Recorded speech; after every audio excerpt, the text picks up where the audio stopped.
Hi friends, ಇವತ್ತಿನ ವಿಡಿಯೋದಲ್ಲಿ ನಾನು ಒಂದು ಡಿಫ್ರೆಂಟ್ ಆದ ಅಂದರೆ ಎಲ್ಲರಿಗೂ ಉಪಯುಕ್ತವಾದ ಒಂದು ವಿಡಿಯೋವನ್ನು ತಂದಿದ್ದೇನೆ.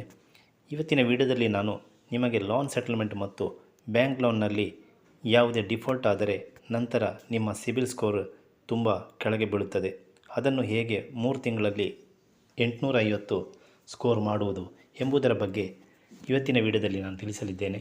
ಅದಕ್ಕಿಂತ ಮೊದಲು ಯಾರ್ಯಾರು ಸಬ್ಸ್ಕ್ರೈಬ್ ಮಾಡ್ಕೊಂಡಿಲ್ಲ ದಯವಿಟ್ಟು ಸಬ್ಸ್ಕ್ರೈಬ್ ಮಾಡ್ಕೊಳ್ಳಿ. ಹಾಗೆ ವಿಡಿಯೋ ಇಷ್ಟವಾದರೆ ಪ್ಲೀಸ್ ಲೈಕ್ ಕೂಡ ಮಾಡಿ ಫ್ರೆಂಡ್ಸ್. ಮತ್ತು ಇದುವರೆಗೆ ನಮ್ಮ ಚಾನಲ್ಗೆ ಯಾರ್ಯಾರು ಸಬ್ಸ್ಕ್ರೈಬ್ ಮಾಡಿದ್ದೀರಾ ಮತ್ತು ನಮ್ಮ ಎಲ್ಲ ವೀಡಿಯೋಗಳಿಗೆ ಲೈಕನ್ನು ಕೊಡ್ತಾ ಇದ್ದೀರಾ ಅಂಥವರಿಗೆಲ್ಲರಿಗೂ ನಮ್ಮ ತುಂಬ ಹೃದಯದ ಧನ್ಯವಾದಗಳನ್ನು ಅರ್ಪಿಸುತ್ತಾ ಬನ್ನಿ ನಾವು ವಿಡಿಯೋವನ್ನು ಸ್ಟಾರ್ಟ್ ಮಾಡೋಣ. ನಾವು ಕಷ್ಟದಲ್ಲಿರುವಾಗ ಲೋನ್ ಮಾಡುವುದು ಸಹಜ. ಲೋನ್ಗೋಸ್ಕರ ನಾವು ಬ್ಯಾಂಕಿಗೆ ಹೋಗ್ತೇವೆ, ನಾವು ಲೋನನ್ನು ತೆಗೆದಿರ್ತೇವೆ. ಆದರೆ ಟೈಮ್ಗೆ ಕಟ್ಟಲಾಗದೆ ನಾವು EMIಯನ್ನು ಪೆಂಡಿಂಗ್ ಇಟ್ಟಿರ್ತೇವೆ. ಆಗ 1, 2, 3 ಹಾಗೆ ಮತ್ತೆ ಅದು NPAಗೆ ಹೋಗ್ತದೆ. NPAಗೆ ಹೋದ ನಂತರ ನಮ್ಮ ಸಿವಿಲ್ ಸ್ಕೋರ್ ಸಂಪೂರ್ಣ ಕೆಳಗೆ ಬೀಳುತ್ತದೆ. ಅಲ್ಲಿ ನಾವು ಡಿಫಾಲ್ಟ್ ಕಸ್ಟಮರ್ ಆಗುತ್ತೇವೆ. ನಂತರ ನಾವು ಮಾಡೋದು ಬ್ಯಾಂಕಿಗೆ ಹೋಗಿ ಸೆಟಲ್ಮೆಂಟ್ ಮಾಡ್ತೇವೆ. ಆಗ ಬ್ಯಾಂಕ್ನವರು ನಮ್ಮನ್ನು ಕರೆಯುತ್ತಾರೆ, ಕರೆದು ಹೇಳ್ತಾರೆ, ನಿಮ್ಮ ಲೋನನ್ನು ನಾವು ಸೆಟಲ್ಮೆಂಟ್ ಮಾಡುವ, ನಿಮಗೆ ಇಷ್ಟು ನಾನು ಇಂಟ್ರೆಸ್ಟನ್ನು ಬಿಡ್ತೇನೆ, ನೀವು ಸೆಟಲ್ಮೆಂಟ್ ಮಾಡಿ ಅಂತ ಹೇಳ್ತಾರೆ. ಆಗ ನಮಗೆ ತುಂಬ ಖುಷಿಯಾಗುತ್ತದೆ. ನಾವು ಹೋಗಿ ಸೆಟಲ್ಮೆಂಟಿಗೆ ಓಕೆ ಅಂತ ಹೇಳಿ ಒಂದು 50,000 ಲೋನ್ ಇದ್ದರೆ ಅದರಲ್ಲಿ ಒಂದು 5,000 ಬಿಟ್ಟು ಅವರು 45,000ಕ್ಕೆ ನಮಗೆ ಅದನ್ನು ಸೆಟಲ್ಮೆಂಟ್ ಮಾಡಿಕೊಡ್ತಾರೆ. ಆಗ ನಾವು ಅದನ್ನು ತುಂಬ ಖುಷಿಯಿಂದ ಓಕೆ ಅಂತ ಹೇಳಿ ನಾವು ಬರುತ್ತೇವೆ. ಆದರೆ ಅದು ಪ್ರಾಬ್ಲಮ್ ಆಗೋದು ಮುಂದೆ ನಿಮಗೆ ಯಾವುದೇ ಲೋನಿಗೆ ಹೋಗುವಾಗಲೂ ನಿಮ್ಮ ಸಿವಿಲ್ ಸ್ಕೋರ್ ಕೆಳಗೆ ಬೀಳ್ತದೆ. ಅದರಲ್ಲಿ ಸೆಟಲ್ಮೆಂಟ್ ಅಂತ ಬರೆದಿರ್ತಾರೆ ಅವರು.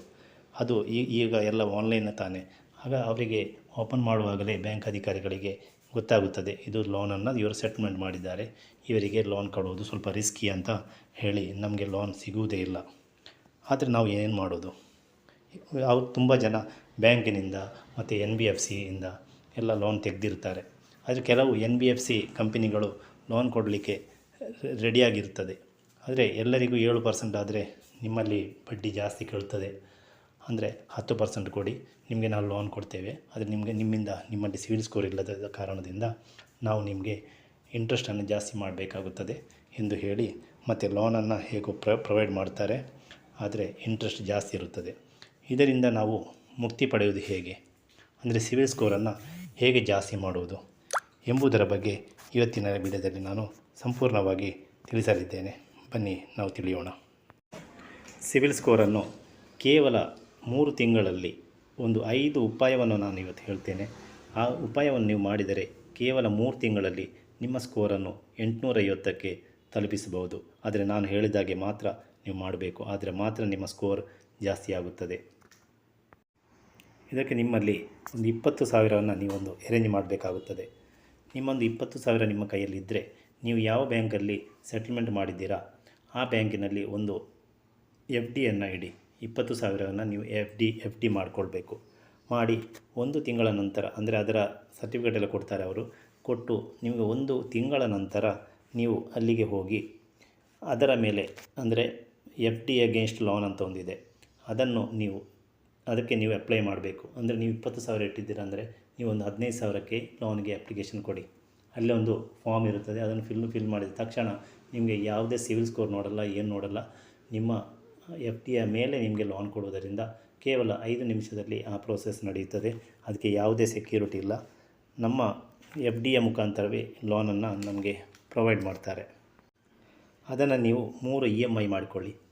EMIಯ ಕರೆಕ್ಟ್ ಡ್ಯೂ ಡೇಟ್ನ ಅದೇ ದಿನ ನೀವು ಈ ಹಣವನ್ನು ಕಟ್ಟಿದ ತಕ್ಷಣ ನಿಮ್ಮ ಸಿವಿಲ್ ಸ್ಕೋರ್ ಮೇಲೆ ಹೋಗುತ್ತದೆ. ನಂತರ ನಿಮ್ಮ FD ಅಲ್ಲಿ ಇದೆ, ಆದ ಕಾರಣ ನಿಮಗೆ ಕ್ರೆಡಿಟ್ ಕಾರ್ಡ್ನವರು ಕರೀತಾರೆ, ನಿಮಗೆ ಮೆಸೇಜ್ ಬರುತ್ತದೆ ಕ್ರೆಡಿಟ್ ಕಾರ್ಡ್ ಬೇಕಂತ. ಆಗ ನೀವೊಂದು 5,000 ಇಲ್ಲಾಂದರೆ 10,000 ಒಂದು ಕ್ರೆಡಿಟ್ ಕಾರ್ಡನ್ನು ನೀವು ತಗೊಂಡು ಅದರಲ್ಲಿ ಒಂದು 10,000 ಇದ್ದರೆ ನೀವು ಕೇವಲ 25% ಮಾತ್ರ ಅದರಲ್ಲಿ ಖರ್ಚು ಮಾಡಬೇಕು. ಒಂದು ತಿಂಗಳಲ್ಲಿ 25% ಖರ್ಚು ಮಾಡಿ, ಬಾಕಿ 75% ಅಲ್ಲಿ ಇರಲಿ. ಆಗ ಇವರಿಗೆ ಕ್ರೆಡಿಟ್ ಬ್ಯೂರೋಗೆ ಗೊತ್ತಾಗುತ್ತದೆ, ಇವರು ಈಗ ಇಂಪ್ರೂವ್ ಆಗಿದ್ದಾರೆ, ಇವರ ಕ್ರೆಡಿಟ್ ಹಿಸ್ಟ್ರಿ ಚೆನ್ನಾಗಿದೆ, ಅಂದರೆ ಇವರಿಗೆ ದುಡ್ಡಿನ ಅಗತ್ಯವಿಲ್ಲ ಎಂದು ಗೊತ್ತಾಗುತ್ತದೆ. ಆಗ ನಿಮ್ಮ ಸಿವಿಲ್ ಸ್ಕೋರ್ ಜಾಸ್ತಿ ಆಗುತ್ತದೆ. ಅದು ಕೂಡ 3 ತಿಂಗಳು ಮಾತ್ರ ತೆಗೆದರೆ ಸಾಕು. 3 ತಿಂಗಳಲ್ಲಿ ನಿಮ್ಮ ಸ್ಕೋರ್ ಜಾಸ್ತಿ ಆಗುತ್ತದೆ. ನಂತರ 3ನೇದು ಬರೋದು ನಂತರ ನಾಲ್ಕನೇದು ಬರೋದು, ನೀವು ಯೂಸ್ ಮಾಡದಿರುವ ಅಂದರೆ ನಿಮಗೆ ಅಗತ್ಯವಿಲ್ಲದೆ ಅಕೌಂಟನ್ನು ಬೇರೆ ಬೇರೆ ಬ್ಯಾಂಕಲ್ಲಿ ಯಾರೋ ಹೇಳಿದರು ಅಂತ, ನೀವು ಬ್ಯಾಂಕ್ ಮ್ಯಾನೇಜರ್ ಹೇಳಿದರು ಅಂತ ನೀವು ಅಕೌಂಟ್ ಓಪನ್ ಮಾಡಿ ಇಟ್ಟಿರ್ತೀರಿ. ಅದನ್ನು ನೀವು ಯೂಸೇ ಮಾಡೋದಿಲ್ಲ. ನೀವೊಂದು ಎರಡು ಅಕೌಂಟನ್ನು ಯೂಸ್ ಮಾಡ್ತಾ ಇರ್ತೀರಿ. ಅಂದರೆ ಇಲ್ಲಿ ಟ್ರಾನ್ಸ್ಲೇಷನ್ನೇ ಮಾಡಲ್ಲ, ಆ ಕಡೆ ಹೋಗಲ್ಲ ನೀವು. ಆದ್ದರಿಂದ ನೀವು ಏನಾಗ್ತದೆ ಅಂದರೆ ಅದರ ಮುಖಾಂತರ ನೀವು ಅದು ಕ್ಲೋಸ್ ಅಂತ ಕಾಣಲ್ಲ. ನಿಮಗೆ ನೀವು ಅಂದ್ಕೊಳ್ತೀರಿ ಅದು ಕ್ಲೋಸ್ ಆಗಿದೆ, ಅದರಲ್ಲಿ ಏನು ದುಡ್ಡಿಲ್ಲ ಅಲ್ವಾ, ಅದು ಕ್ಲೋಸ್ ಆಗಿರ್ಬೋದು ಅಂತ. ಆದರೆ ಅದು ಕ್ಲೋಸ್ ಆಗಲ್ಲ. ಅದು ನಿಮ್ಮ ಸಿವಿಲ್ ಸ್ಕೋರನ್ನು ಕಂಪ್ಲೀಟಾಗಿ ತಿಂದುಬಿಡುತ್ತದೆ.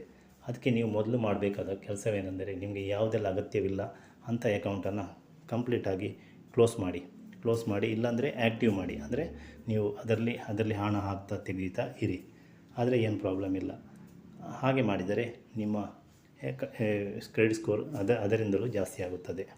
ಮತ್ತು ಇನ್ನು ಕೊನೆಯದು ಬರೋದು, ನೀವು ಎಲ್ಲಿ ಸೆಟಲ್ಮೆಂಟ್ ಮಾಡಿದ್ದೀರಿ ಆ ಬ್ಯಾಂಕಲ್ಲಿ ನೀವು NBFC ಇರ್ಬೋದು, ಬ್ಯಾಂಕ್ ಇರ್ಬೋದು, ಅಲ್ಲಿಗೆ ಹೋಗಿ ನಿಮ್ಮ ಮ್ಯಾನೇಜರ್ ಹತ್ರ ನೀವು ರಿಕ್ವೆಸ್ಟ್ ಮಾಡಬೇಕು. ಅಂದರೆ ನಾವು ಆವತ್ತು ಮಾಡಿದ್ದು ಕರೆಕ್ಟ್, ನಾವು ಸೆಟಲ್ಮೆಂಟ್ ಮಾಡಿದ್ದೇವೆ ಈ ಲೋನನ್ನು, ಆದರೆ ನಾನು ಈ ಹಣವನ್ನು ಎಷ್ಟು ಸೆಟಲ್ಮೆಂಟ್ ನೀವು ಕೊಟ್ಟಿದ್ದೀರಿ, ಒಂದು 5,000 10,000 ಕೊಟ್ಟಿರ್ಬೋದು, ಅದನ್ನು ನೀವು ಅಲ್ಲಿ ಕೊಟ್ಟು ಮ್ಯಾನೇಜರ್ ಹತ್ರ ಹೇಳಿ ನಮಗೆ ಆ ಲೋನನ್ನು ಕ್ಲೋಸ್ ಮಾಡಬೇಕಂತ.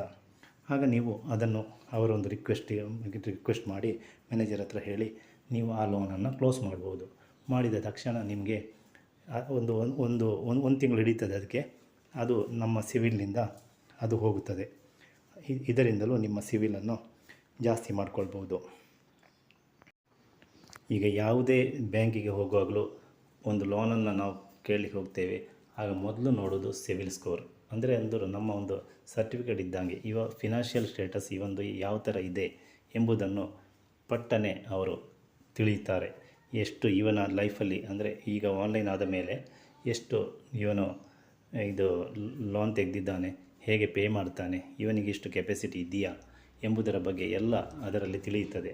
ಅದಕ್ಕೆ ನಾವು ಯಾವುದೇ ಇನ್ನು ಮುಂದೆ ನಮಗೆ ಲೋನ್ ಸಿಗಬೇಕಾದ್ರೆ ಈ ಒಂದು ಕ್ರೆಡಿಟ್ ಸ್ಕೋರನ್ನು ನಾವು ಕರೆಕ್ಟಾಗಿ, ಕ್ರೆಡಿಟ್ ಹಿಸ್ಟ್ರಿಯನ್ನು ಕರೆಕ್ಟಾಗಿ ಇಟ್ಟುಕೊಂಡ್ರೆ ಮಾತ್ರ ನಮಗೆ ಯಾವುದೇ ಲೋನಿಗೆ ಅಪ್ಲಿಕೇಶನನ್ನು ಕೊಟ್ಟು ನಮಗೆ ಈ ಲೋನ್ ಸಿಗಲು ಸಾಧ್ಯವಾಗುತ್ತದೆ. ಆದ್ದರಿಂದ ನಮ್ಮ ಕ್ರೆಡಿಟ್ ಸ್ಕೋರನ್ನು 850ಕ್ಕೆ ಹೆಚ್ಚಿಸಬಹುದು.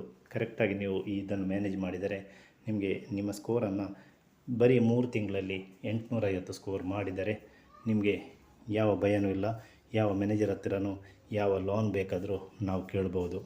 ಅದಕ್ಕೆ ಯಾವುದೇ ಏಜೆಂಟ್ಗಳನ್ನು, ಈಗ ತುಂಬ ಏಜೆಂಟ್ ಇದ್ದಾರೆ, ನಿಮ್ಮ ಸಿವಿಲ್ ಸ್ಕೋರನ್ನು ಜಾಸ್ತಿ ಮಾಡಿಕೊಡ್ತೇವೆ ಅಂತೆಲ್ಲ ಹೇಳಿ ಸುಮ್ಮನೆ ದುಡ್ಡು ಮಾಡಿ ಏನೂ ಉಪಯೋಗವಿಲ್ಲ.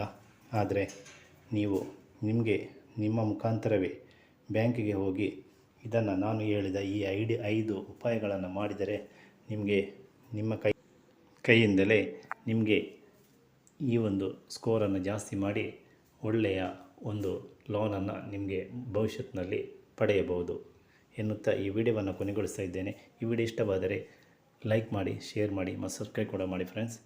Thank you. Bye. See you.